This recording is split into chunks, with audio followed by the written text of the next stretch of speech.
Pessoal, muito boa noite aqui, mais uma vez nessa live. Eu sou o Michael Zarin, vocês estão aqui no meu canal, se quiser já se inscreve.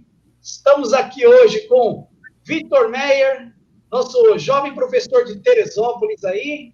Fala, galera, boa noite. Também o Wagner, nosso convidado Wagner Lanzillo. Fala aí, pessoal, como é que vocês estão? Em paz? Boa noite. E aí, pessoal? Senhor Hard, Vitor, Michael Zarin, valeu, hein, gente? Sensacional participar disso aqui, hein? Boa noite, galera. Prazer estar aqui mais uma vez para esse bate-papo. Isso aí. Muito bom estar com vocês mais uma vez. Nós sabemos que falar sobre música, falar sobre guitarra é uma coisa que dá muito prazer. Nós gostamos muito de estar sempre... E assim, sempre vai ter alguém que teve uma experiência que nós não tivemos, e sempre vamos conseguir também ensinar alguma coisa, né, para quem está começando agora. Então, Vitor, você quer abrir aí a série aí? Quer começar perguntando para o Wagner aí alguma coisa? Com certeza. Cara, então, a gente já fez outros bate-papos desse com o Michael, com o Mark Snow, que hoje não está presente. Eu queria saber um pouquinho da tua visão, como eu sou do interior do Rio de Janeiro, a tua visão aí de São Paulo, cara. Como é que você vê o mundo da guitarra em geral, tanto para dar aula como para tocar em barzinho? Como é que é o movimento? Você acha que tá fraco, que a guitarra ainda tem uma força? Ou como é que você enxerga isso daí?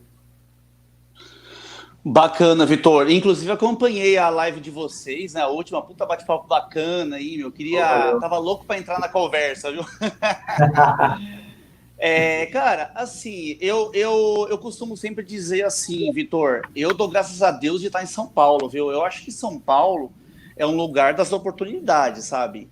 É o lugar onde você consegue, cada um tem seu espaço, você consegue criar seu espaço para dar aula, para tocar.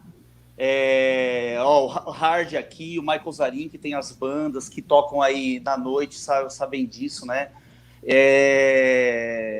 São Paulo, eu acho que é um lugar sensacional para você trabalhar com algo tipo a música, sabe? E cada um tem seu espaço, né? Cada um tem seu espaço, você consegue captar seu público, enfim. Eu já conheci outros estados do Brasil que eu cheguei lá, eu ficava imaginando como um músico poderia sobreviver lá, sabe? Ainda bem que em São Paulo a gente tem esse mercado vasto aí pra gente, né? Escolas de música, né? Tem muita escola de música em São Paulo, escola bacana. Como eu falei, muito lugar para tocar, né? Enfim, né? Se o músico fizer um bom trabalho, isso é importante, né? O cara tem que fazer um bom trabalho, ser responsável. O cara consegue viver bem de música em São Paulo, viu? Eu acredito. Pegando um pouquinho desse gancho que você falou aí de tem muito lugar para tocar, muita escola de música, mas também tem muito músico fazendo. Você acha que a concorrência acaba sendo maior? Tipo, tem que ter uma dedicação acima da média para poder se destacar? Porque é muita gente tendo oportunidade e para você conseguir encaixar teu lugar ali é difícil? Caramba, Vitor, você falou uma coisa interessante, viu? Eu acho assim, a pessoa que quer viver de música, antes de tudo, ele tem que começar a desenvolver um trabalho, né? Não é, por exemplo, eu tenho alguns alunos até que até me falam assim, por exemplo, eu trabalho com tal coisa, tô a fim de abandonar e começar a viver de música, porque eu curto muito, às vezes cantor, né, que toca na noite e tal. Eu falo assim, cara, eu não faria isso se fosse você, porque a música é como você abrir, quando você começa a dar aula ou tocar, é como se você abrisse uma empresa, né, Vitor? Eu acho que demora para você captar o seu público, os seus clientes, né? Não é assim do dia para a noite, né? Eu mesmo dou aula há mais de 18 anos, né? Há mais de 18 anos. Então, assim, claro que eu comecei daquele jeito, sabe? Você ganha um aluno, 2 alunos, ganha 10, aí perde os 10 e recomeça, né? A música é muito isso, né? Aí você consegue uma banda para tocar, depois a banda, de um dia para o outro, a banda fala, você a gente não vai precisar mais, vai parar de fazer show. E até que você consegue entrar no circuito, né? Então demora um tempo, né? Para você ter seus clientes e tal, né? Seus alunos. E então é isso, sabe? É uma coisa que você vai cultivando, né? Cara, só desculpa cortar aqui. Não, pode falar, Vitor. Pode falar, desculpa. Conclui aí, Vitor. não, eu ia falar até, introduzindo o hard agora no assunto, que o Wagner falou a questão de tipo, fez uma comparação ali com empresa, e o hard, que é um cara que tem uma mega experiência também em turnê, em palco, eu tenho essa mesma visão de que o músico, não só com uma banda, tipo, o Vitor guitarrista, o Wagner guitarrista, o Hard guitarrista, a gente tem que se ver como uma empresa no sentido, assim, de precisa de investimento. Você está ganhando dinheiro, mas, assim, às vezes você é chamado em cima da hora para uma parada e a tua fonte de pedal tá zoada, sabe? E aí tu acaba meio que se queimando. Então você tem que ter um investimento de ter aquilo ali, de ter regras, horários e tudo mais. E vocês acham também, Wagner, Michael, Hard, vocês concordam que o músico ele precisa se ver como uma empresa? Hard. Primeiramente, boa noite aí, pessoal. De novo, que agora a gente está live aqui no backstage. Boa noite para o Michel, para o Vitor, para o Wagner, queridos amigos. Muito bom falar com vocês aí, viu? Ó, gente, a gente está num mundo muito louco, né, cara? Se a gente parar para ver, né? Assim, mudou muito, porque assim, a minha época, eu tive a sorte de pegar uma época que era tipo pão, queijo, né, bicho? Você chegava no bar, geralmente tocava, recebia, né? E tinha todo aí o circuito que você podia fazer na noite e tal, e que não tinha, vamos dizer assim, sempre teve muitas bandas, né? Mas não tinha um número de competição que você tem hoje em dia, né? E isso relativiza, às vezes, muitas coisas, né? Então, é complicado a gente analisar dessa forma na rua, né? Vamos dizer. Agora, pro lado da internetico, né? Vamos dizer assim, né? Hoje em dia, cada vez mais a propensão é de você realmente tá alinhado a todo um sistema de marketing, né? Um sistema que envolva um produto, né? Como se fosse um produto para poder oferecer para as pessoas um serviço que elas possam fazer bom uso, né? Que seja de bom, que possa ajudar elas, né? De uma certa forma, a resolver algum problema, seja na área musical, seja na área de informática, seja na área de marketing, seja em qualquer área, você vai ver que tudo acabou convergindo para uma coisa só, né? Então você vê assim que todos os segmentos eles estão entrando no mesmo redemoinho, né? E essa acho que é a realidade hoje do mundo atual, né? Se você for ver, bicho, tem um documentário que eu vi na internet que é muito foda, assim. Desculpa o palavrão, mas é porque é mesmo. O dilema das redes, não sei se chegaram a ver, tem na Netflix. Maravilhoso. Vê isso aí, muito legal. Que é um pessoal ali que trabalhou no YouTube, trabalhou no Google, trabalhou no Facebook e tal, e como eles estão encarando essa nova realidade do nosso queridíssimo algoritmo, como é que isso está realmente fazendo com que a gente, de certa forma, fique meio escravizado, né? Dentro desse modelo de negócio que mudou completamente a vertente artística da expressão musical ou de qualquer outra via orgânica, né, humana, que a gente trabalha como indivíduo, né? E o quão isso pode ser assim meio frustrante até, né, para muitas pessoas que trabalham com arte, porque virou tipo uma bola de neve muito grande e você não tem, né, vamos dizer assim, se você não entrar nesse sistema, você perde totalmente o time, né? Assim, é muito rápido, tudo tem que estar alinhado com certas diretrizes, e se você não fizer isso da maneira correta, você acaba perdendo, às vezes, talentos até grandiosos que tem na música, que não tem essa afinidade com a tecnologia, né? E que às vezes não tem nem recurso, né, gente, também. Então, quer dizer, existe uma certa... um certo dilema mesmo, né? Como o próprio documentário diz, né? Se isso é uma coisa, vamos dizer assim, moralmente correta, né? E se é esse o caminho que a gente deve percorrer, trazendo em voga, né, o ponto de vista desses próprios caras que trabalharam nessas redes e que acham que esse caminho não é um caminho legal, entendeu? Que a gente está trilhando, né? Tanto na área política, porque existem influências, né? A área de fake news, a área de divulgação, que pode ser que não seja conteúdo que venha a te ajudar, sabe? Virou tipo uma bola de neve que você tá lá no meio rodando, né, bicho? Então, assim, eu acho que o nome que você criou ainda, ele é muito importante, porque, assim, ele reflete a pessoa que você é. E, assim, as pessoas vão enxergando isso. Mas, ao mesmo tempo, eu acho que está todo mundo no mesmo barco, que a gente tem que saber lidar com isso de uma certa forma, que a gente ainda não sabe qual é, porque o YouTube, por exemplo, ele foi afunilando, né, Michel? Ele foi afunilando. Então, não importa o que você coloca, pode ser um cara, sei lá, fazendo mágica com a guitarra, não sei. Às vezes pode ser que não dê tão certo, e seja uma coisa assim, que tenha um nível assim, que não é para qualquer um, entendeu? Então, eu acho que esse tipo de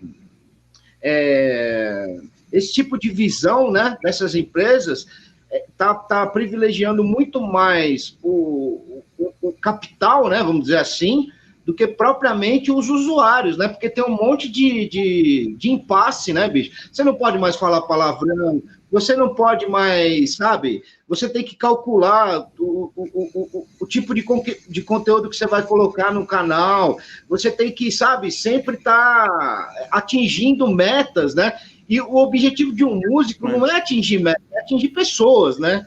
Na minha concepção, eu vejo isso, assim, de uma forma que pode ser mais negativa do que positiva, essa questão. Eu acho que, assim, a gente tem que vivenciar isso da melhor maneira possível e ver se esse é o melhor caminho. E se não for, a gente tem que ter a capacidade de fazer uma revolução cibernética, meu amigo. Só pegando... Vai lá, professor, vai lá. Só pegando um gancho aí, ó, você vê que interessante, né, o que o Ricardo tá falando, né? Se você volta no tempo, você vai lembrar que quando você começou a tocar guitarra, você só queria tocar guitarra, né? Só queria tocar sua guitarrinha, fazer seu som. Aí quando o cara começa a viver na música, né, Hardão? O cara vai vendo que ele precisa de um monte de coisa além do conhecimento musical. O conhecimento musical é o produto, né? Mas o cara tem que ter esse lado do marketing digital. E quando não tinha marketing digital, o que a gente fazia?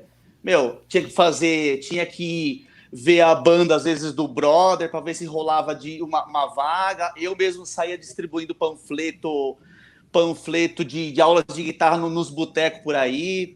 E, enfim, você vê que o cara tem que ter tantas coisas, voltando naquele negócio da empresa que a gente estava falando, né? O cara tem que ser um cara do business ao mesmo tempo que ele é um cara do músico, né? Né? Não dá para o cara só simplesmente querer tocar a guitarrinha dele, né? O cara tem que saber muito mais coisas, né? Mas aí, pensar o seguinte, o Wagner, conheço ele desde 2015. Eu tinha visitado a escola dele, acho que em 2010, mas acabou não dando certo. Em 2015, nós estudamos juntos, tudo mais. Hoje o Wagner ele dá aula na Home Music e também tem o projeto da escola LI Music Class, com aulas online. Inclusive, tenho o prazer de ser um dos professores dele. Uma árvore a gente conhece pelos frutos, né? Então, quando os frutos são bons, a árvore ela é boa. Então a gente vou aqui colocar aqui um rapaz aqui que o Wagner conhece. Fala, Douglas! Fala, galera! E aí? Não! Boa noite! Como vocês estão? O Douglas foi um dos alunos que mais estudou com o Wagner. O Wagner participou intensamente da formação musical dele. Foram uns 9 anos de aulas. Hoje Uns 10 anos de aula. 10 anos de aula. Hoje musical, dono do estúdio 63 Hz, participou da equipe de gravação do DVD da Nocturnal na Rússia, tocou em Montreux, dá aula também, é um dos professores da LI, e assim, se a árvore nós conhecemos pelo fruto, tá aí, Wagner, olha o resultado aí. Gente, primeiramente, muito obrigado aí pela participação, muito obrigado por me chamar. Eu estou muito honrado de estar aqui com os mestres, né? E eu falo assim porque são pessoas que eu sempre acompanhei, sempre participaram da minha formação. O Hard mesmo, aí eu acompanhei no ano passado e desde então eu não parei mais. Achei muito, muito bom. Wagner, meu, sem palavras, né, Fi? É Fi, porque, meu, desde 2008, desde 2007, mais ou menos, foi algo assim, né? Por aí. Aham. Isso mesmo. Comecei mesmo. a fazer aula com o Wagner, eu não alcançava o teto da escola, e ele não é tão alto assim. Hoje você faz assim, você alcança. Eu comecei a não alcançar o teto. E, meu, foi onde eu comecei toda a pira. E olha que engraçado. Tava vendo aqui vocês falarem sobre a parte de marketing, sobre o produto, né? Quando eu era criança, que eu sou, acho que o mais novo daqui, né? Não sei a idade do Vitor, mas acredito que... 22? Então a gente tá na mesma ali, tá na mesma. E assim, quando eu comecei a tocar guitarra lá, aos meus 10 anos de idade, 11 anos de idade, eu peguei a fase do Wagner de distribuir panfleto, inclusive ajudei, mas ao mesmo tempo a arte digital, ela não era tão vivida assim. E olha que engraçado, da minha adolescência para minha fase adulta, eu já comecei a ouvir assim, cara, tocar não basta. Você tem que saber vender o seu peixe. E tem uma história engraçada assim, que eu aprendia tão bem isso, do vender o peixe, que hoje eu sou patrocinado por 2 marcas, né? A Edifier e a Rosine. E o engraçado é que eu consegui o patrocínio da Rosine sem tocar. Eles nunca me viram tocar, mas eles me patrocinaram. Porque hoje o tocar virou o produto. Claro, o violãozão ali que tá com o Michael aí, que é um dos melhores casos que eu tive, assim. E olha que interessante, o tocar eu sempre me garanti, porque eu sempre fiz aula com o Wagner, sempre aprendi com o mestre, sempre tive muito conhecimento nessa área, mas depois que eu aprendi a parte do marketing, o engraçado é que eu menos fiz foi tocar. Hoje, eu tenho que me forçar a, tipo assim, não, vou ter que tirar um tempo para estudar guitarra, porque as outras coisas ocupam muito mais tempo, e a galera acha que música é só sair tocando por aí, e é isso, né? Então tem toda essa diferença, assim, é uma coisa que o mundo hoje ele tá muito, muito moderno em relação... Isso aqui que a gente tá fazendo, cara, quando que há 10 anos atrás a gente pensou que ia fazer isso aqui? Vamos fazer uma reunião no YouTube falando sobre música, sobre guitarra, de graça ainda. Você tem acesso da sua casa, sabe? Isso é uma coisa muito doida. Vamos pensar o seguinte, agora, chegando no tema central da live, o povo quer saber. Porque assim, o Wagner tinha os seus alunos, tinha talvez dando vários trabalhos, estudava guitarra com o Olmir Stoker, o alemão, acho que o Hard deve conhecer, né, Hard? Olmir Stoker. Tem até um vídeo do Olmir no canal do Nelson Farias. Ele é compositor. Conheço. Compositor da música do Caderninho, né? Eu queria ser o seu caderninho. E o Wagner, alemão, e um belo dia você falou assim: vou para fora do país, quero estudar lá fora. Como que despertou esse desejo de estudar nos Estados Unidos? Então, Michael, na verdade foi o seguinte, ao mesmo tempo que eu fazia aula com o alemão, você vê que loucura, né? Que época doida. Eu fazia aula também com o Djalma Lima. Um dia, sempre tem o Hardão que mora... Opa, tá dando chiado aqui. Acho que tá batendo no microfone do fone. Só cuidado para não bater no microfone do fone. Vai lá, pode ir. Segue o jogo. Então, será que é o Doguinho aqui? Não, né?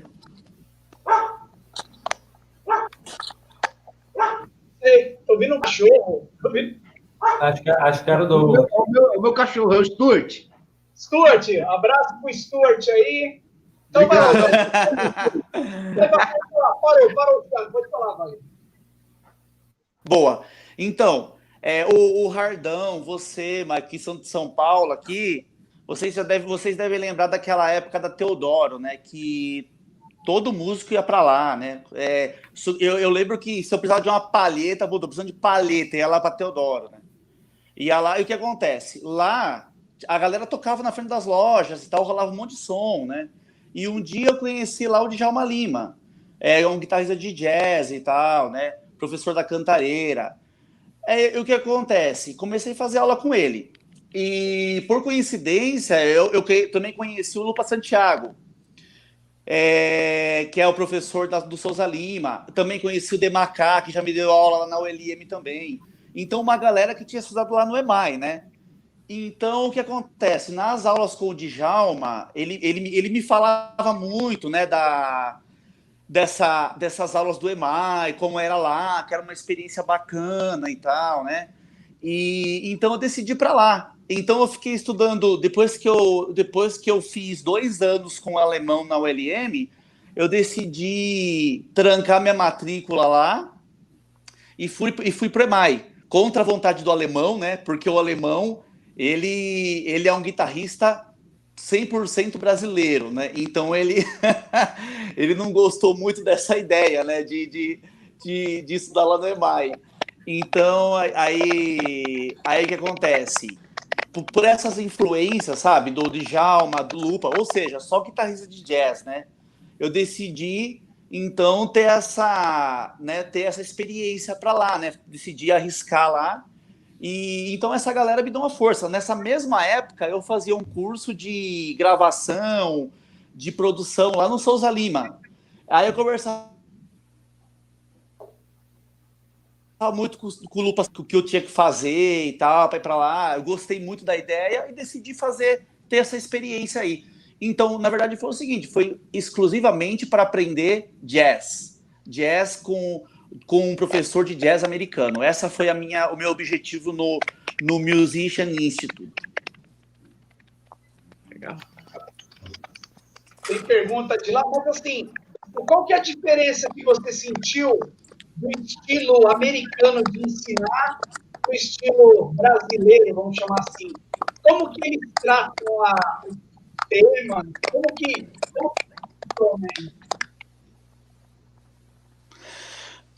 Então, Michael, algumas diferenças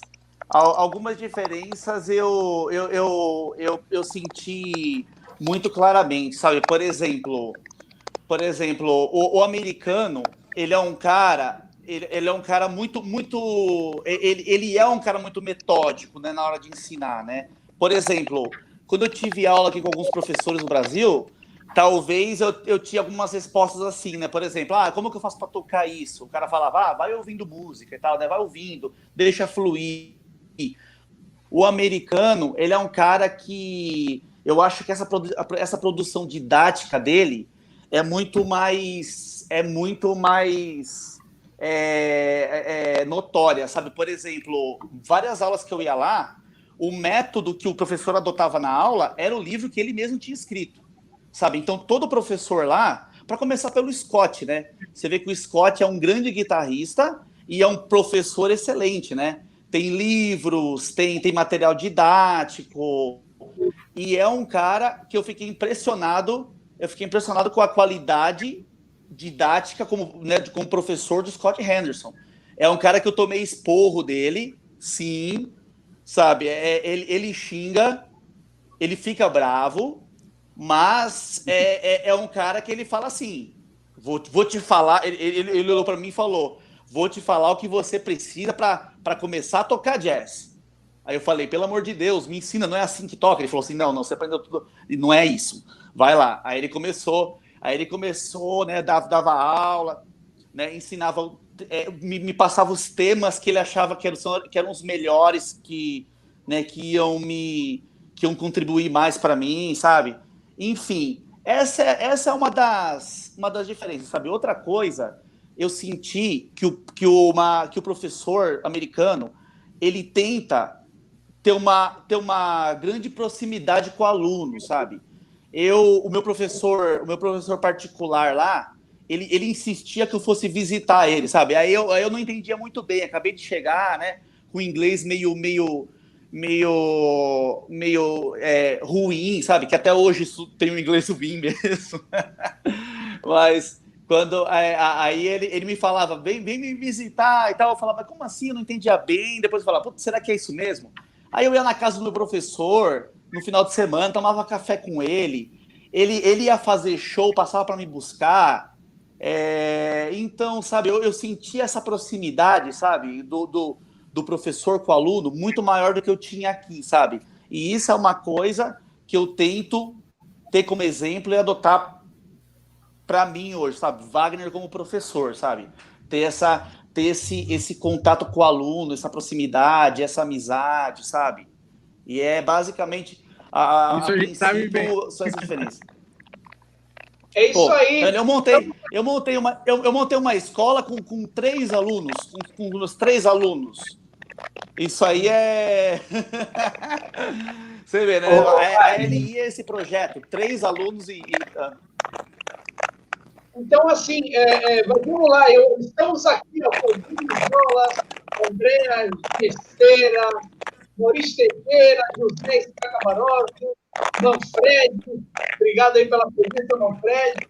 Ô, Vitor, o Vitor tem um compromisso aí, ele precisa nos deixar, mas ele vai passar o Instagram para vocês seguir, vai deixar a última pergunta do Wagner aí. Vai lá, Vitor. Então, galera, infelizmente eu tenho um compromisso que não deu para adiar. Então, quem quiser, eu conheci o Michael aqui através do YouTube, né, trocando ideia com o canal. Quiser se inscrever aí, Vitor Meyer, no canal, Instagram também, @vitor.meyer. Eu queria perguntar agora, tipo, a minha saideira aqui para o Wagner. Cara, você acha que hoje, 2020, com todas as questões de dólar e tudo mais, é válido ainda estudar lá fora? No sentido assim, você acha mais válido porque aqui no Brasil você não vai encontrar o ensino que você tem no EMAI? Ou o ponto principal lá é ter contato com esses caras, é a vivência de morar nos Estados Unidos? Como é que você vê isso e que você acha se vale a pena ainda ou não? Poxa, Vitor, interessante isso, viu? Eu acho que se o cara tiver condições de pagar o curso de EMAI do jeito que está o dólar hoje em dia, eu acho bacana ele. Eu acho que ainda é válido. Porque assim, é uma experiência diferente, sabe? Hoje você aprende em qualquer lugar, né?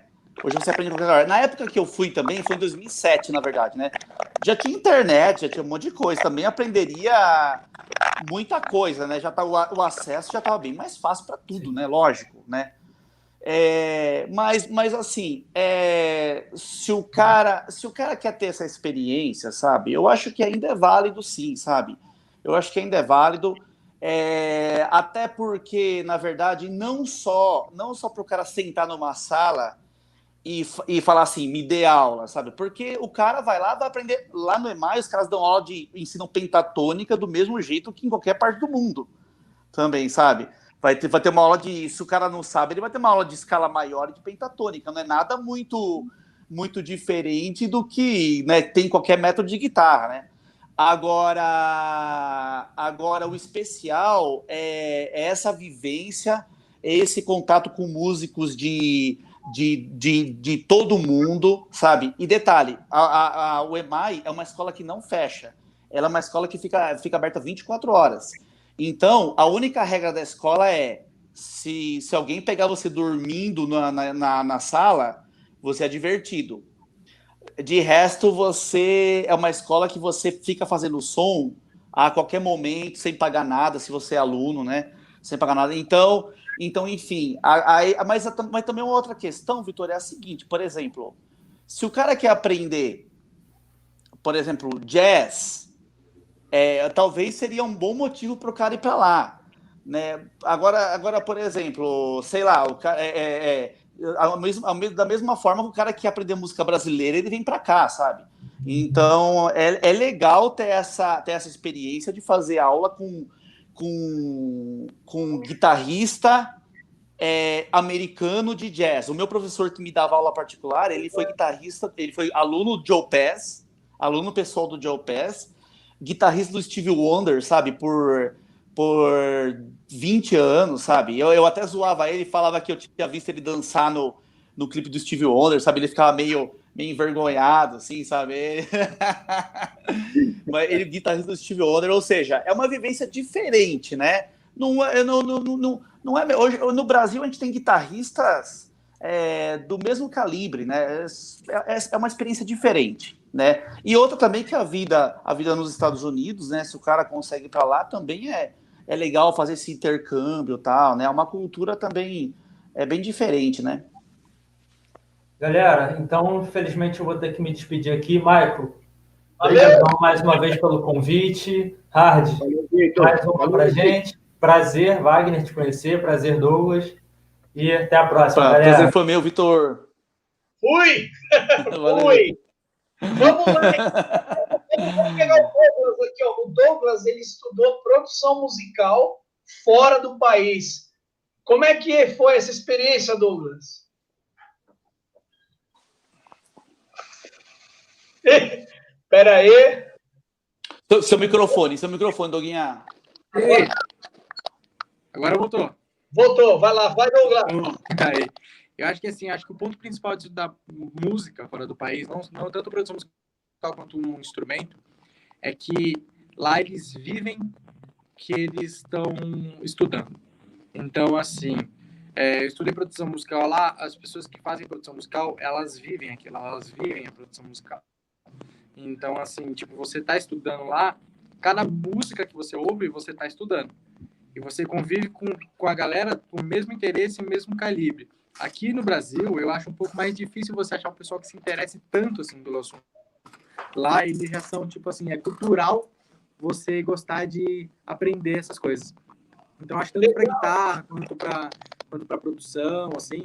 Foi uma experiência muito doida, porque eu saí daqui com um bom conhecimento já, né, pela carreira e tudo mais, e eu cheguei lá e, mesmo estando lá para aprender, olha que engraçado, eu acho que eu fui mais, assim, eu falei mais do que eu escutei. Olha que engraçado, porque eles ficaram super curiosos para me conhecer. Como eu não tive tanto tempo lá, no ramo da produção musical, assim, a gente sempre fala que mixagem, masterização, nunca tem nada de errado, né? Então, você faz o que você achar que tem que fazer para o som ficar bom. E eu chegava com umas coisas lá, com as soluções, assim, que as pessoas, tipo, ficavam, cara, não, mas aonde você aprendeu isso? Daí eu falava, sei lá, mano, improviso. E isso aqui tem uma coisa engraçada. Lá, assim, aqui no Brasil a gente faz tudo. Lá, você é guitarrista? Você é guitarrista. Você não vende o seu show. Você é músico. Aqui.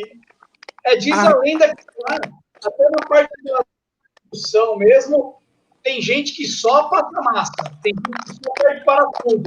E aqui no Brasil a gente faz tudo, realmente. Mas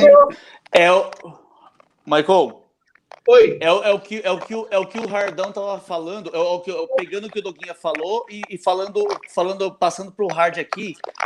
Os Estados Unidos é um país, não digo Estados Unidos, outros países, é um país de oportunidades, né? Se o cara fala assim, o Doguinha caiu. Se o cara fala assim, pô, eu quero ser guitarrista de funk, o cara é guitarrista de funk e não toca outra coisa.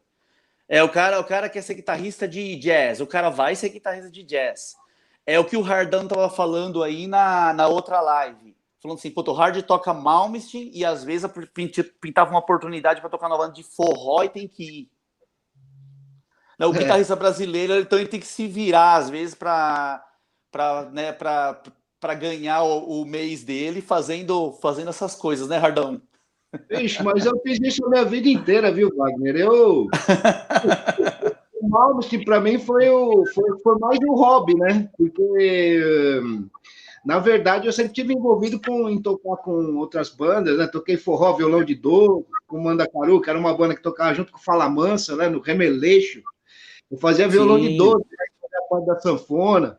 Eu toquei banda de country no interior com o atual vocalista do Rádio Táxi, que é o Fábio Nestardes, né? Tinha uma banda que chamava Os Harris. Então a gente fazia forró universitário, tudo isso aí, né, bicho? Sertanejo.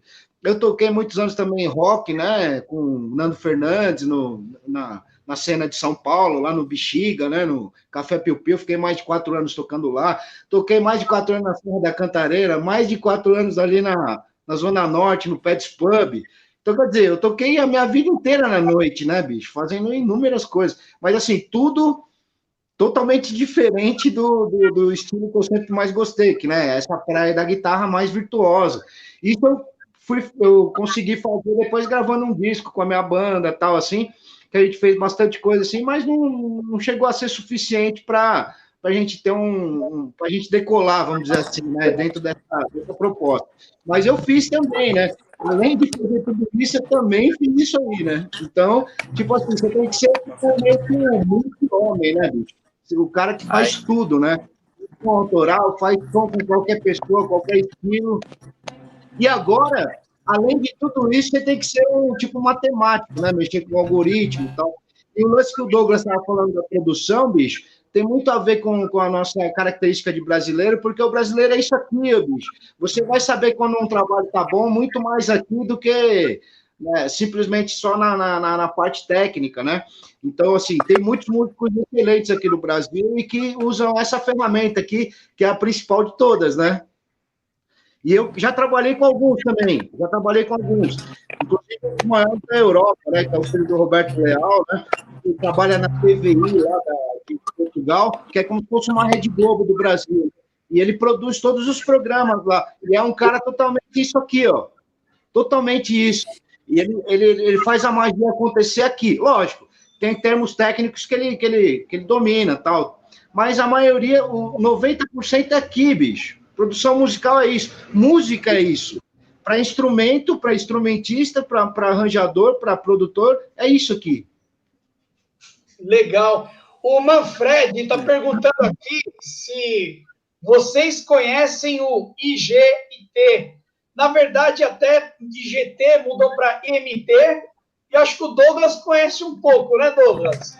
Posso falar um pouco de lá? O Douglas, ele deu aula de produção musical no MT, acho que foi depois do Silas Fernandes, ou não? Eu fiquei um tempo lá, foram 4 anos que eu dei aula de produção musical lá. E isso me fez conviver com muitos guitarristas, porque, lá é a fábrica de guitarrista, né? A verdade é essa. Assim. Eu acho que a cada, 10 alunos, 8 era guitarra e o resto era resto. Mas isso fez eu ter contato com muita gente, muito guitarra bom, assim, fez eu realmente viver um pouco mais da música. O IGT era uma verdadeira máquina de fazer aluno, né? Isso a gente não pode contestar, assim, fazer música. Né? A MT inteiro, eu acho que é uma escola legal, e o IGT principalmente, ele traz um pouco desse solo americano para cá, onde a gente vive, a gente pode estudar, e a gente, uma coisa que o Wagner falou do EMAI, que o EMAI é 24 horas lá para você estudar. O MT não era 24 horas, mas você tinha... Meu Deus. Porque você sabia estudar, por exemplo. Isso era muito interessante, era uma das coisas mais legais que tinha.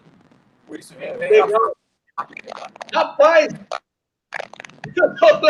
O ódio do Douglas está estranho, Douglas. Douglas. Está acontecendo, o que está acontecendo aqui? Bom, mas é isso aí, pessoal. Vamos lá. Ô, Hard, você fora do país só foi para tocar, né? Eu cheguei 4 vezes para a Europa para fazer com o Rodrigo Leal, né, em vários projetos. Fiz também na América Latina, né, com 2 vocalistas, primeiro com o Mark Bowles, e aqui em São Paulo eu fiz com o Tim Ripperose. Mas isso já faz um tempo, mas eu tive a chance de viajar o mundo, assim, né, um pouco, não muito, mas um pouco, partindo de um cara que saiu da sua própria casa, né, nunca fez aula no IGT, nem no Souza Lima, ou em nenhuma escola importante, onde você fazer, algum tipo de, né, de relacionamento, manter um relacionamento, eu acho que já é um grande feito, né? Vamos dizer assim. Então, a partir disso eu tive muitos aprendizados, né? Porque é uma situação assim que você se coloca numa responsabilidade gigante, né? Acompanhar nomes né, que foram fundamentais para a música, para o hard rock da década de 80, né, vocalista do Malmsteen, por exemplo, né, ou trabalhar com gente muito experiente, com muita experiência na Europa, por exemplo, o Rodrigo, né, o próprio Rodrigo Leal, que é um cara, assim, que ele é um músico fenomenal, bicho, de uma bagagem, assim, extraordinária. Ele produziu mais de 1.000 artistas, assim, pela Europa toda, né, fora os discos que ele fez do pai dele e tal. Então, ele tem uma visão, sabe, muito aberta, né, de produção, e é um cara que está sempre, vamos dizer assim, planejando shows, né, eventos e colocando as pessoas para participar. Então, isso aí é muito legal, né? Eu tive a chance de fazer parte desses projetos e isso foi muito enriquecedor na minha vida profissional, né? E eu uso sempre isso como alicerce, né, bicho, para as pessoas que eu quero poder passar novos conhecimentos, novas informações, né, poder ajudar dentro desse sentido, trazer essas pessoas para esse universo mais humano da música, né, e poder trabalhar essa experiência com todas as pessoas que têm interesse na área musical, né? Então, a minha contribuição geralmente é essa, é em cima da minha vivência, né, também, né, do trabalho que eu vivenciei, né, na rua mesmo, né, não só na internet. Na internet agora a gente está 100% todo mundo, né, mas antes da internet existe um vasto caminho percorrido também, né. Legal. Pergunta aqui para o professor Wagner, aqui, ó, da Andrea. Professor Wagner, essa metodologia do americano de ensino, você acredita que por ser linear, rígida, pode deixar a desejar no sentido de observar e trabalhar individualmente a criatividade do aluno? É sensacional essa pergunta. Olha, eu vou responder isso em termos musicais, tá? Na vivência em escola de música. Eu acho que o americano, mais ainda, é o que a gente estava falando, ele sabe muito mais valorizar o talento e a criatividade individual de cada um. É aquilo que quando eu passei, que eu fiz a pergunta aqui para o Hard, né? O americano, o músico americano, ele tem a oportunidade dele ser o que ele quiser, sabe? Ele não é obrigado a tocar tocar o que ele não curte, o que não é a praia dele. Se ele fala que ele é guitarrista que ele é músico de country, ele é músico de country, não venha pedir para ele tocar outra coisa, que ele só toca country e ele consegue viver bem disso. Então eu acho que, pelo contrário, sabe, o americano ele consegue valorizar mais ainda essa individualidade de cada um, viu? Não sei se foi nesse sentido que a Andrea perguntou, mas isso que eu sinto, viu? Legal. Agora, vamos falar agora da volta. Você pegou o seu investimento, você juntou um dinheiro, comprou dólar, pegou avião, arrumou hospedagem, ficou nessa imersão musical, e você aprendeu bastante. Aí você voltou para o Brasil, e qual que é a sensação que você teve? Assim, nossa, vou voltar para o Brasil e meu telefone não vai parar de tocar, você é um cara muito requisitado, agora eu estou num outro patamar.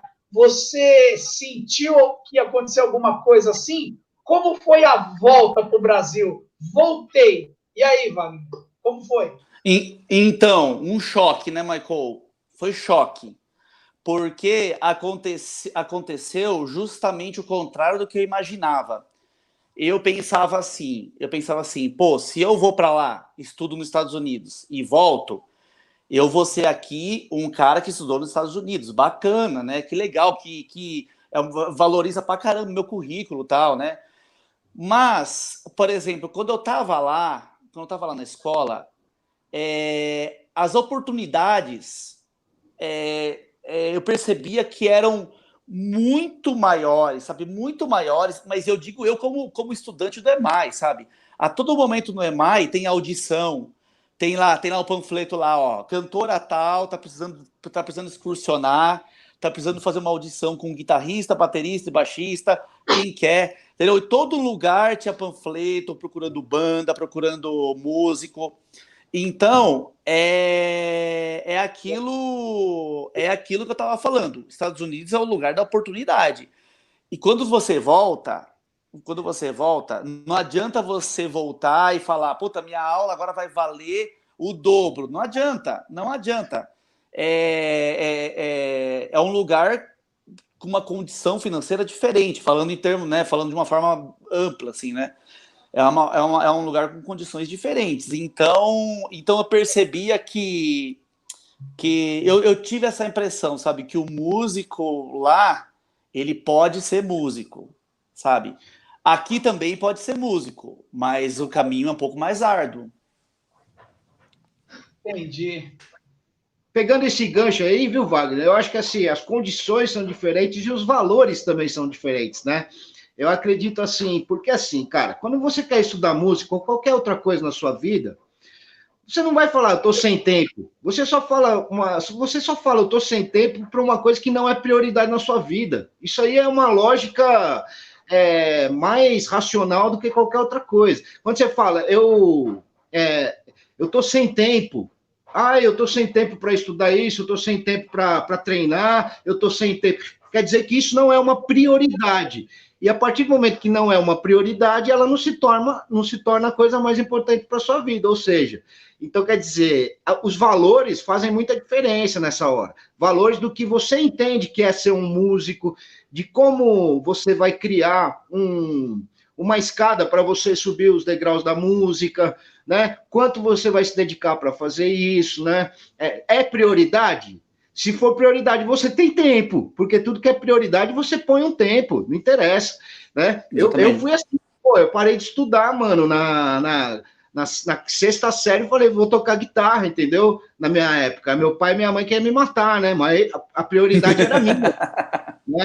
A prioridade era minha. Por isso que hoje eu tenho um pouco mais de, talvez, sei lá, de fluência dentro do que eu faço. Lógico, a gente sempre tem muita coisa para aprender, mas quanto mais você vivencia aquilo, melhor você fica na arte, né? De tocar um instrumento, de se expressar, de ter vanguarda, de achar novas coisas, novas concepções, de fazer essa interação, né?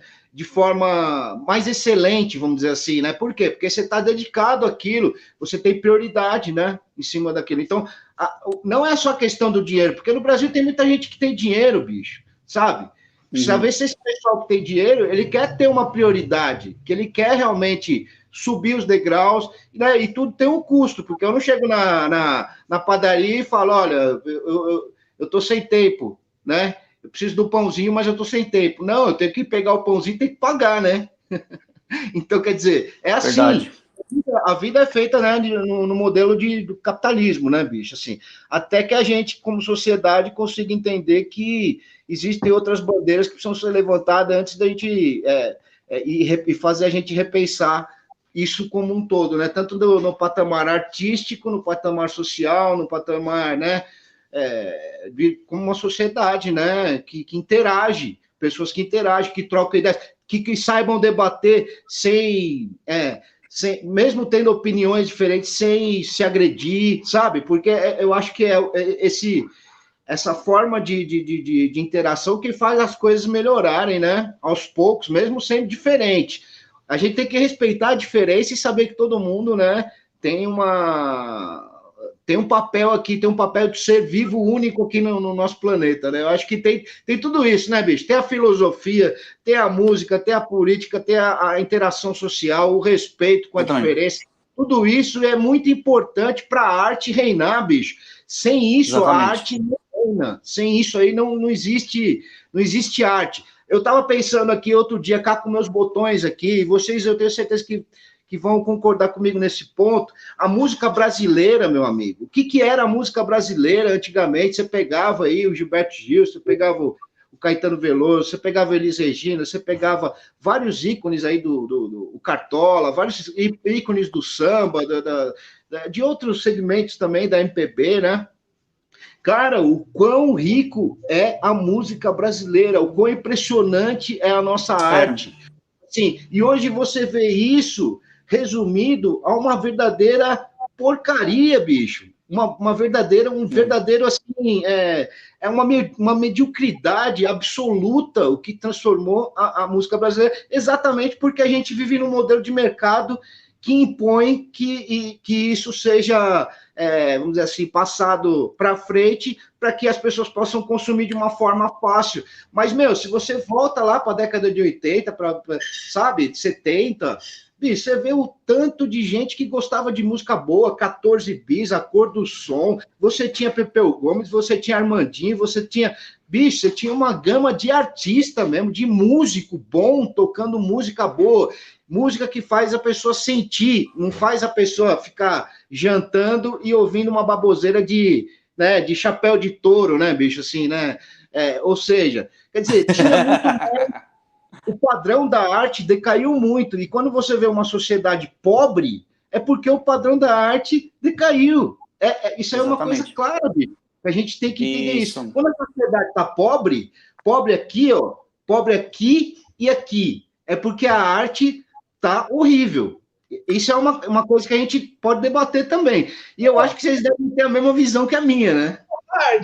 Hard, mas agora eu vou falar para os dois aqui, que tem bastante estudo musical, mas eu acho que essa questão da decadência é uma questão que sempre acontece. Por exemplo, vamos pensar em música clássica. Pega o Beethoven, pega o Strauss. Naquela época eles conseguiam fazer uma sinfonia inteira. E aí isso decaiu. Começaram a fazer o quê? Bandas menores. Aí vamos reduzir para uma banda, baixo, guitarra e bateria. Aí decaiu para o trio. Hoje uma pessoa com um celular e um aplicativo faz. Então, hoje ninguém escreve uma sinfonia, igual escreveram lá nos primórdios aí da música clássica, como Beethoven, Strauss, Bach, né? Então, quer dizer, essa decadência parece que é sempre ladeira abaixo, né, Dard? Mas, assim, eu acho assim, é o que a gente faz com as ferramentas, né? Você tem um celular, você pode fazer uma obra-prima com o celular. A questão não são as ferramentas, ou se é trio, ou se são 100 mil pessoas tocando ao mesmo tempo. A questão é que esse tipo de comunicação artística, ele tem que ser elevado, ele tem que ter um lugar sagrado. A música perdeu o seu lugar sagrado, sabe? A música tinha um lugar sagrado porque você tinha músicos que tinham poesia, que traziam letras, que traziam harmonias complexas, bonitas, lindas melodias, que faziam o ser humano refletir e a sociedade crescia como um todo.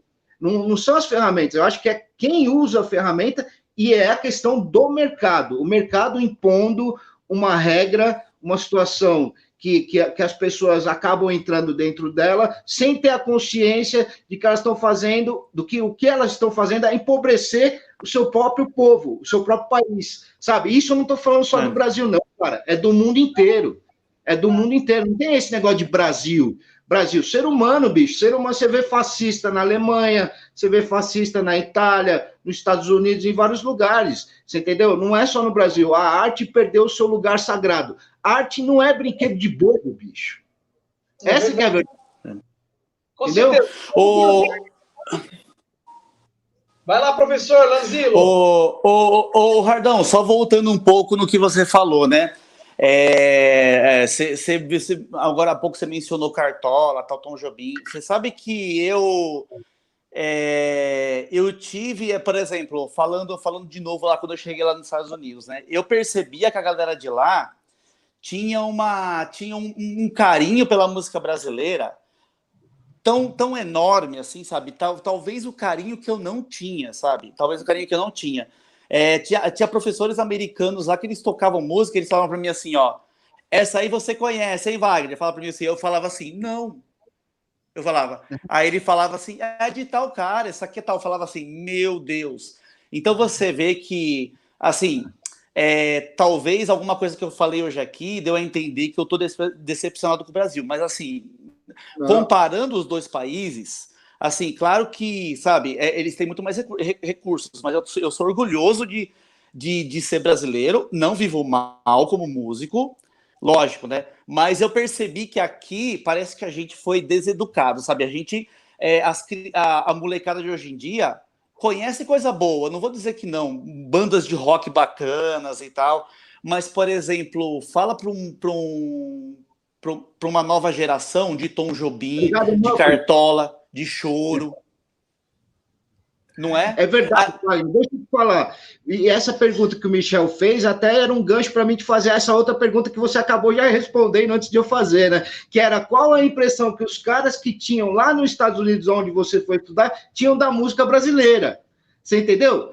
Era essa a pergunta, era o outro lado. E foi isso que você respondeu. Porque eles amam a música brasileira. Por quê? Porque eles sabem o que é boa música.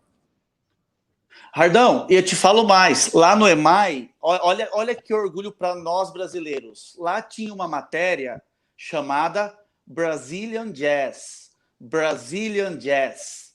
Olha que orgulho para a gente. Você acredita que a galera, principalmente os orientais, né? Quando ficaram sabendo que eu era brasileiro, eu lembro que um dia, isso aí eu não esqueci até hoje, um dos rapazes, assim, não sei se era coreano, ele me procurou e falou assim: posso tocar Garota de Ipanema com você? Eu falei assim: pode, vamos tocar. Naquelas rodinhas, né? Toda a sala tinha amplificador, então a gente sentou lá, tocou. Aí ele falou pra mim assim: a gente terminou de tocar Garota de Ipanema e ele falou assim: toquei Garota de Ipanema com um brasileiro. Ele ficou feliz pra caramba. Aí eu falei assim: caramba. E eu fui percebendo que a galera tinha principalmente os orientais, assim, sabe? Tinha um apreço pelo Brasil, assim, sabe? Tinha um carinho enorme. Eu perguntava para eles assim, sabe? Você já... Eles falavam, poxa, o Brasil tem tal cantor. Eu falava assim, tem tal lugar, Rio de Janeiro, tal. Você já foi lá? Ele, não, nunca fui, adoraria ir. Mas ele conhecia a nossa cultura de uma forma tão legal, sabe? Isso me deixava orgulhoso demais, sabe? Maravilhoso, Wagner. Isso aí é uma realidade que existe lá fora, e que aqui, quem tem parte de culpa nisso são os canais, bicho. São as emissoras, porque elas fazem o contrapé, né, bicho? Elas põem lá quem dá mais dinheiro. É dinheiro, bicho. Tudo virou dinheiro, entendeu? Teve uma época que não era dinheiro, que era assim, tipo, eu vou chamar o Hermeto Pascoal porque ele é foda. Ponto final. Você não tem que discutir que o Hermeto Pascoal é foda. O Egberto Gismonti é foda. Você não vai discutir isso com ninguém, porque ele é foda mesmo e acabou, entendeu, mano? E aí é o seguinte, tem que chamar o cara porque ele é foda. E ele é bom, ele tem argumento musical, ele tem cultura para passar para a população, para o povo. Ele tem o quê? Profundidade, bicho. Profundidade é bem diferente do que está acontecendo. O lance da filosofia andar junto com a música é importante por causa disso, porque uma pessoa que não tem a capacidade de filosofar sobre nada, ela só vai engolindo, é que nem o consumo, bicho. Você vai ficar comendo McDonald's a sua vida inteira até explodir? Não, né, mano? Senão você morre, você tem um infarto, você pode ter uma gangrena na perna, ou sei lá, aquela de elefantíase, sei lá, qualquer porra dessa, bicho, sabe? Então, acontecer, a gente tem que ter consciência, porque o consumo desse jeito, ele não é viável a todas as áreas da mesma forma, nem dessa área alimentícia quanto mais nas outras, né? Mas assim, a gente tem que ter essa consciência, profundidade na existência humana primeiro, para depois a gente falar de arte, né? Eu acho isso é o principal. Verdade. Show de bola. O pessoal aqui no chat aqui tá pegando fogo. Tá aqui a Andréia, bastante comentário interessante. O Manfred também. Andréia! Sobre as aulas nas escolas, essa musicalização para crianças, né? O Maurício Teixeira pergunta, Wagner, se você chegou a trabalhar lá fora com música, se apareceu alguma oportunidade de tocar, acompanhar alguém, ou foi só estudar mesmo? Então, na verdade eu fui lá, fiquei praticamente 6 meses, quase 7 meses dedicado aos estudos, viu? Fui lá conhecer alguns estúdios e tal, saía para ver a noite, saía com o meu professor, mas eu mesmo não... na verdade, eu nem procurei nada lá, até porque eu estava com os dias contados lá, né? O que eu ia fazer lá, né? Eu preferi me dedicar 100% a estudar, levar material para casa, sabe? Então, eu acabei não trabalhando lá, viu? O foco era estudo. O José pergunta aqui, ó, na sua análise, Wagner, qual a diferença que faria na tua carreira musical sem essa experiência no exterior?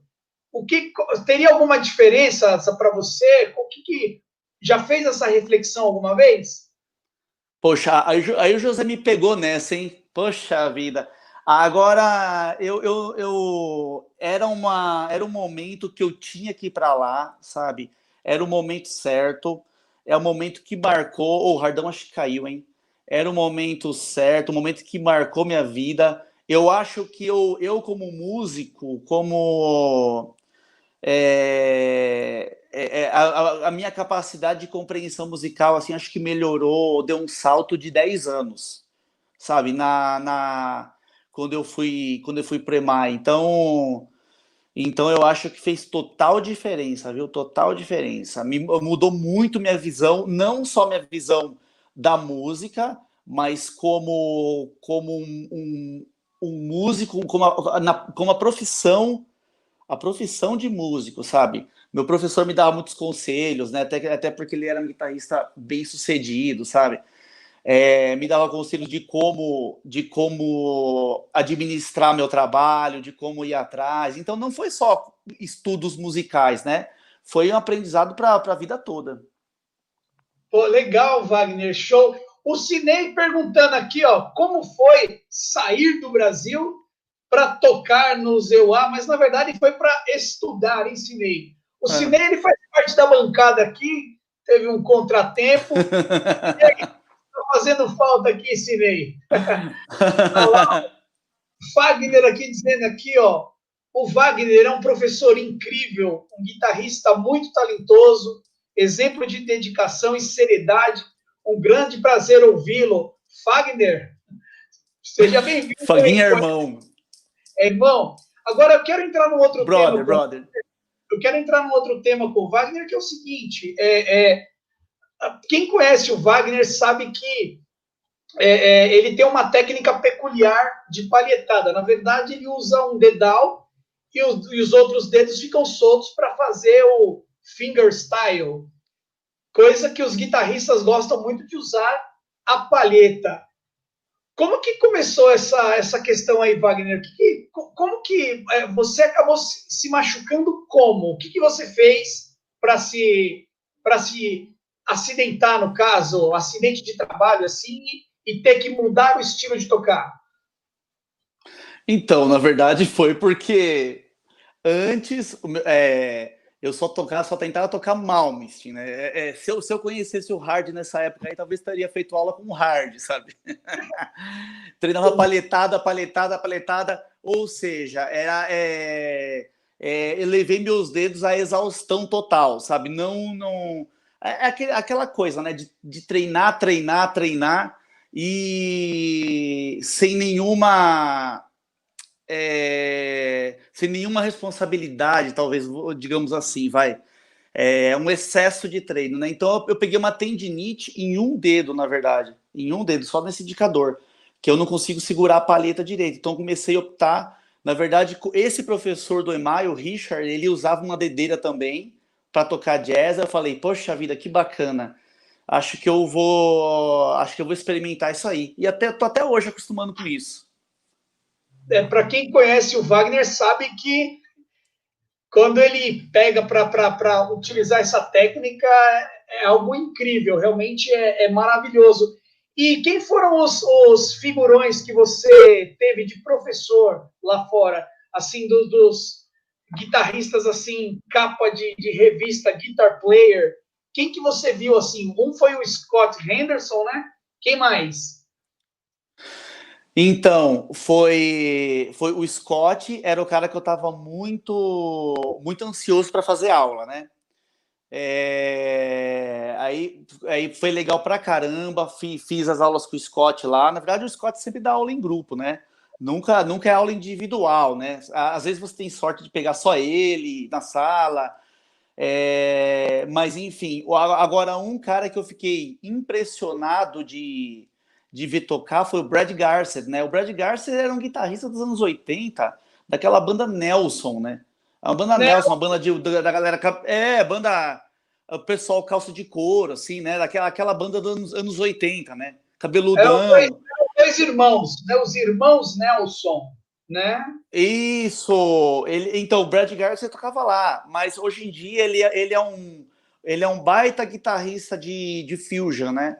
E aí eu vi ele tocar lá, fiquei impressionado. Engraçado que aqui a gente não ouve muito falar do Brad Garcia, né? Alguns caras assim que eu conheço sabem quem é o Brad Garcia, mas lá eu fiquei impressionado com o jeito dele tocar. Ele para mim, ele me influenciou bastante, viu? Até porque ele usa muito também ligado, eu não consigo paletar muito mais hoje em dia, né? Por causa do problema do dedo, então a técnica dele me ajudou bastante também, viu? Até hoje desenvolveu o meu jeito de tocar, né?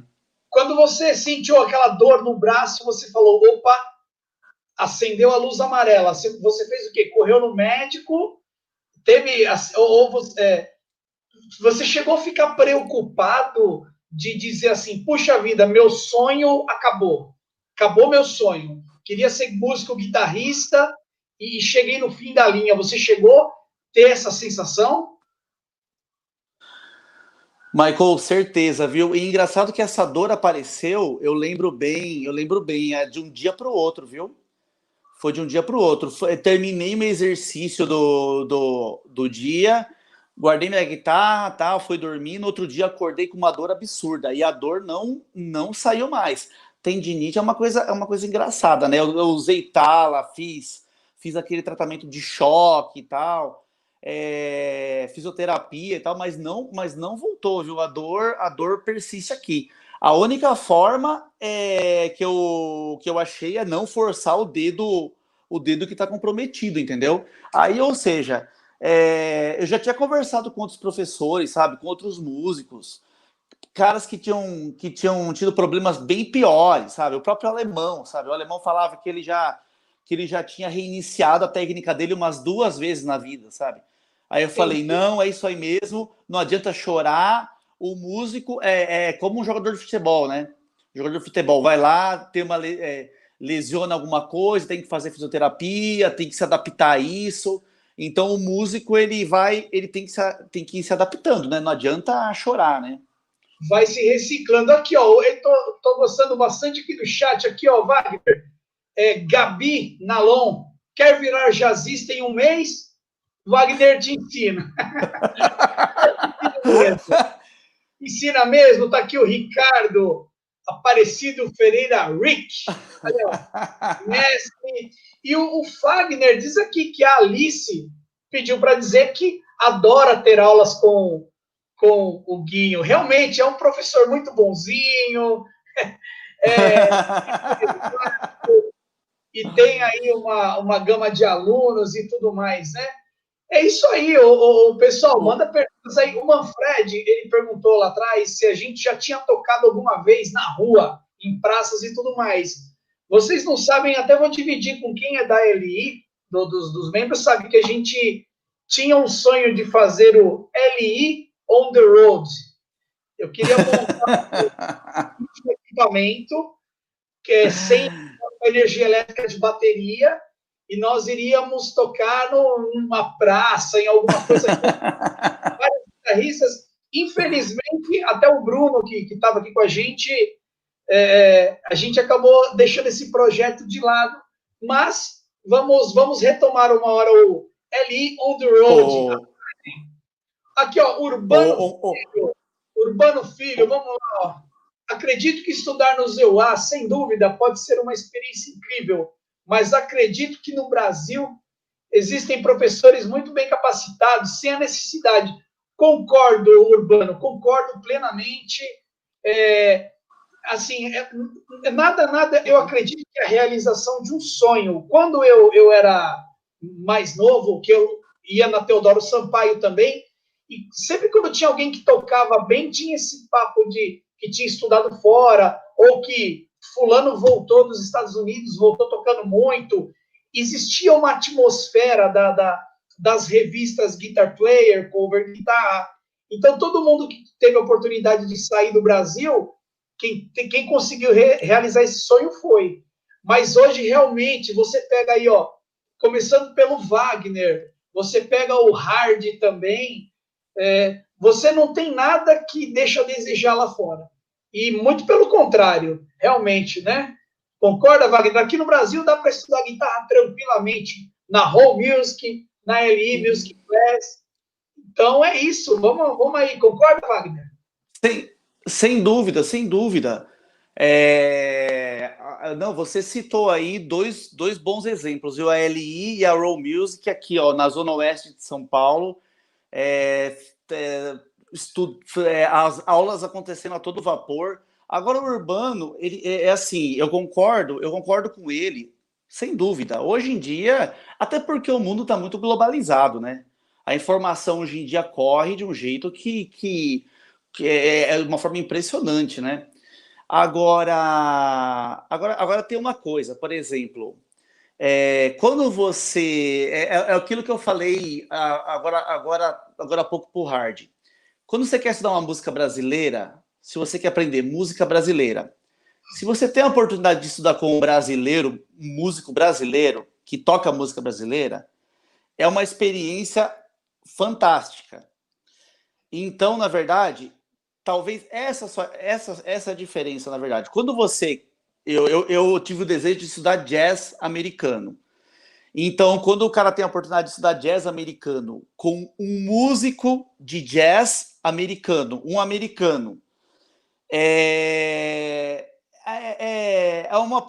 uma experiência sensacional. É uma experiência... A escola é diferente, a evolução cultural é diferente. Então, claro, eu concordo com o Urbano, né? É Urbano o nome dele, né? Em todo lugar hoje em dia você consegue estudar, sabe? Mas quem tem essa oportunidade, a Gabi que colocou uma pergunta aí agora, ela vai estudar fora. Então eu tô até o que eu posso dar de conselhos para ela, eu tô dando, tal. Ela quer fazer faculdade lá. Então é uma experiência sensacional. Quem tem essa oportunidade tem que aproveitar. Legal, pessoal. Isso aí, ó. Mandem perguntas aí. Falar sobre guitarra, música, experiências, bandas, tudo mais. Eu vou abrir Fala, Wagner. Michael, só voltando um pouco antes que eu esqueça aqui. O Faguinho, o Fagner, né? Que colocou a mensagem aí. Eu dou aula para a filha dele, a Alicinha. É uma menina de um talento extraordinário. E detalhe, é uma aluna que eu não conheço ainda pessoalmente, você acredita? Ela fez aula desde o começo da pandemia, ela começou a fazer aula online e desenvolve de um jeito sensacional. Está desenvolvendo musicalmente de uma forma absurda, entendeu? Na verdade, eu quis falar isso só para destacar esse talento, sabe, da menina e ver como essa oportunidade que a gente tem hoje em dia também de aula online, como funciona, como dá muito certo, né? Realmente, eu me rendi às aulas online. Primeiro, e temos um projeto aí da LI Music Kids, né? Que projeto para crianças aí, tenho 2 alunos também. Vou fazer uma pergunta. Professor, tem algum músico que te impressionou de você saber, de você ver que ele sabe tocar guitarra? Vou te dar um exemplo. Eu, uma hora, estava assistindo YouTube aí, vi o Christopher Cross. Christopher Cross é um cantor de músicas românticas, tema do filme Arthur o Milionário, Sailing, música da Alpha FM. Agora, ele toca uma guitarra primorosa, inclusive show dele, algumas músicas ele canta e o solo ele faz assim de forma espetacular. Você conhece ou tem algum músico que te impressionou dessa forma? De você falar assim, não acredito, esse cara sabe tocar guitarra? Hoje eu até vi numa entrevista do Regis Tadeu que o David Coverdale é um grande guitarrista também. Diz que os riffs do Whitesnake, ele já chega e fala, ó, mais ou menos isso que eu quero. Você tem algum músico assim que te chama a atenção? Poxa vida, Michael. Hoje em dia... Puxa, isso foi uma boa pergunta, viu? Hoje em dia, os músicos que me chamam a atenção são os mesmos que sempre me chamaram a atenção, viu? Os caras que eu me baseio, que eu me influencio para tocar, acho que tem sido os mesmos já há uns 10 anos, viu? É engraçado, mas é claro que hoje em dia tem guitarristas, surgindo guitarristas sensacionais, né? Tanto brasileiros quanto de, né, de outros lugares aí, guitarristas fantásticos, né? Mas porque às vezes também eu não ouço por falta de conhecer, né? Ainda não chegou para mim. Mas os caras que eu fico impressionado hoje são os mesmos que me impressionam já há 10 anos, viu? Vamos lá, respondendo aqui, ó, pergunta da Andréia aqui, ó, são duas perguntas. Vocês têm uma banda juntos ou tocam juntos? Vou responder. Andréia, o Wagner, ele é o meu professor de guitarra. Eu estudei guitarra com Wagner, estudo até hoje, pode-se dizer assim. Comecei a estudar com Wagner em 2015, e aí depois montamos o projeto LI Music Class, que é uma escola de música. Então, eu sou professor na escola do Wagner, professor de crianças e tudo mais. E ela pergunta aqui como que nos conhecemos e o que temos em comum. Eu procurei aulas pela internet, procurei aulas na região que eu moro e encontrei o Wagner. Aí eu estava no Rio de Janeiro na época, trabalhando numa obra, liguei para ele e falei, ó, quero ter aula com você. Ele, vem aqui. Aí eu fui lá, fiz uma entrevista com ele e a história começou ali. Mas eu não tive a oportunidade de tocar com ele, porque precisa ser muito bom para tocar com o Wagner. Eu não estou nesse patamar. Eu tenho uma banda, a banda Luer é uma banda que já tem quase 20 anos de existência, é uma banda que faz festas, casamentos, aniversários e tudo mais. Agora, ô Wagner, eu nunca tive uma banda chamada Michael Zarin Trio. Eu acho que o Hard também, o Douglas Trio. Como que você arranjou 2 puxa-sacos para fazer o Wagner Lanzillo Trio? Como é que você conseguiu isso? Michael, antes de eu te responder isso, deixa eu complementar a sua resposta aqui. Andréa, eu tive a sorte de formar uma escola. Eu trabalho na Row, que é uma escola que eu já estou lá há muito tempo, com muito orgulho. E tem uma escola que agora está funcionando quase 100% online. E eu tive o orgulho de montar uma escola com 3 alunos. Um dia eu olhei e falei assim, caramba, eu tenho já alunos aqui para trabalhar juntos. Então o Michael tá falando bobagem aí, que ele não toca comigo. Isso é bobagem do Michael.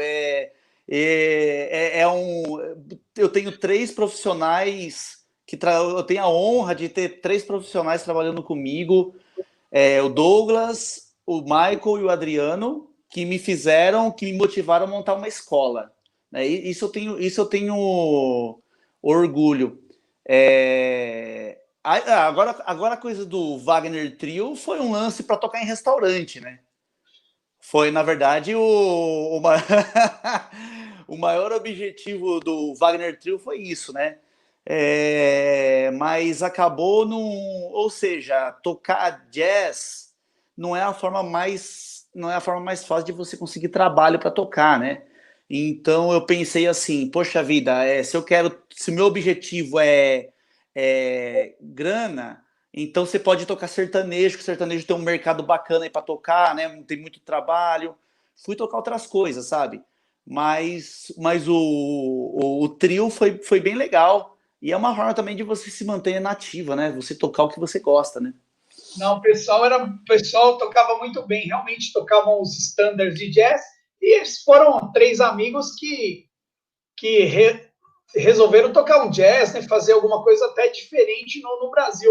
O Márcio está perguntando aqui, ó, boa noite, vocês acham que essa nova tendência mundial, depois da pandemia, fazer música online, shows, vão marcar uma nova era na música contemporânea?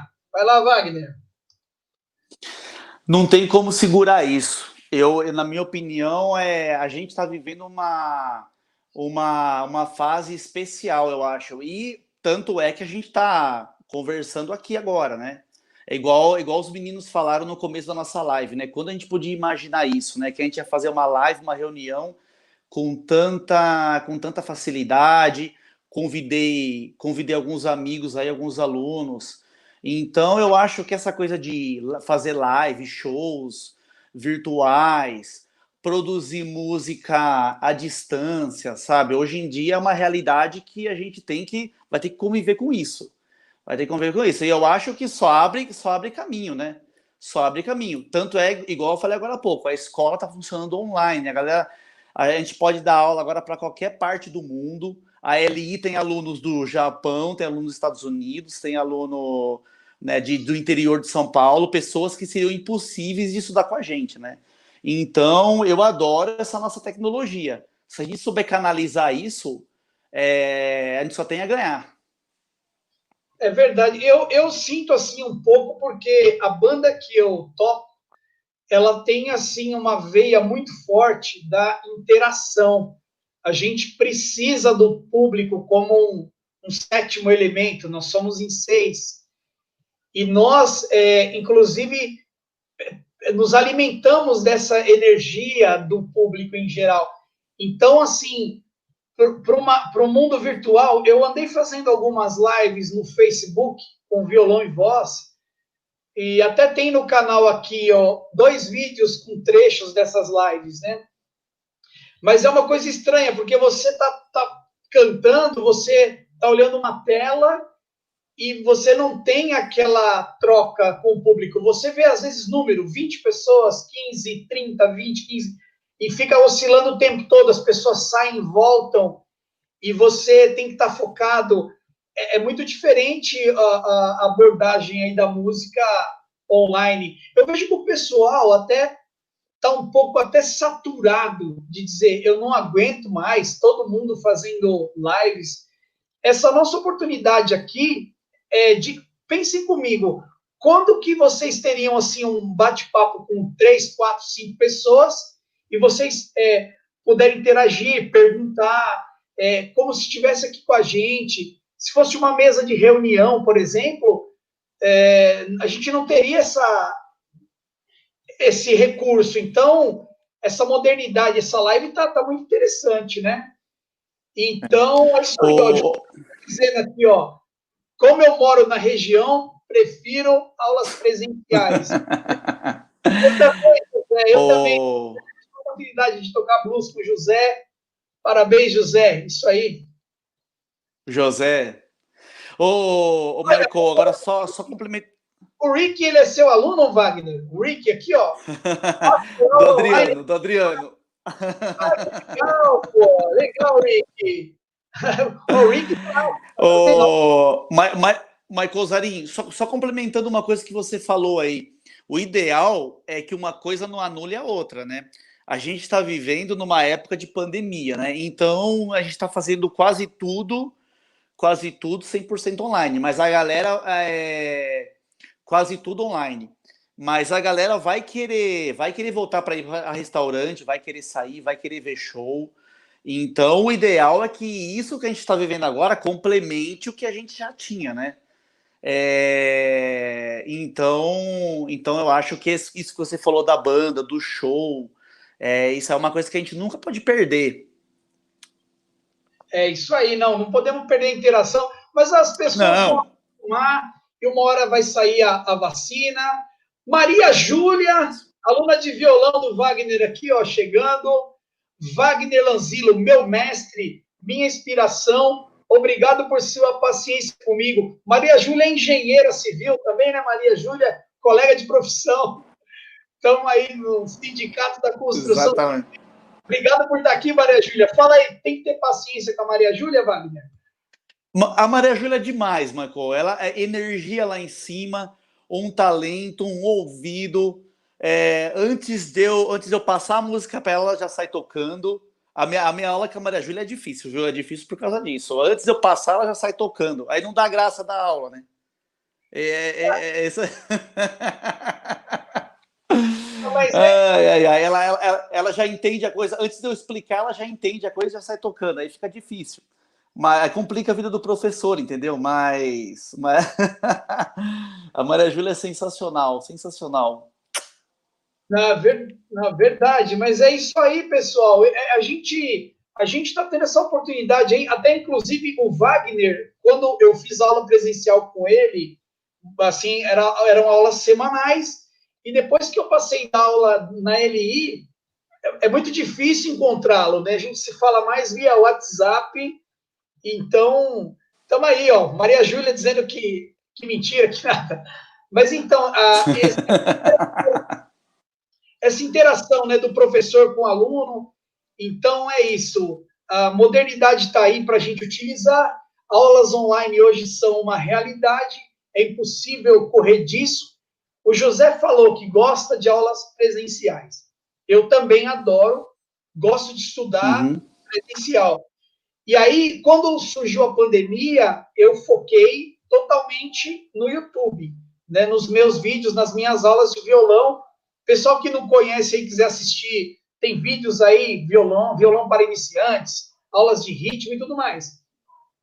E o Wagner continuou com a Home Music e focado nas aulas online. Chegou um momento que eu acabei me rendendo às aulas online e vi que o espectro aí é mais amplo, né?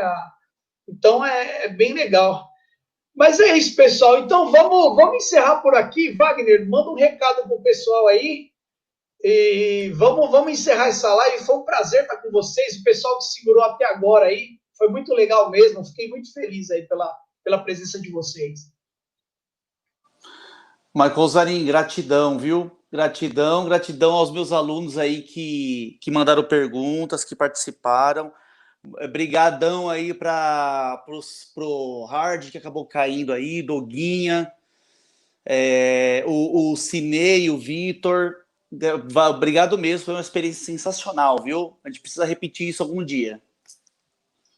Então é isso, pessoal. Muito obrigado pela presença de todos. Hoje foi um dia atípico, os nossos participantes tiveram contratempos aí. Agradeço a presença do Douglas aí, do produtor musical, primeiro aluno do mestre. Então é isso. Muito obrigado mais uma vez. Fiquem com Deus e até a próxima. Então, muito obrigado. Fui. Valeu. Obrigadão. Valeu. Tchau, tchau. Valeu, pessoal.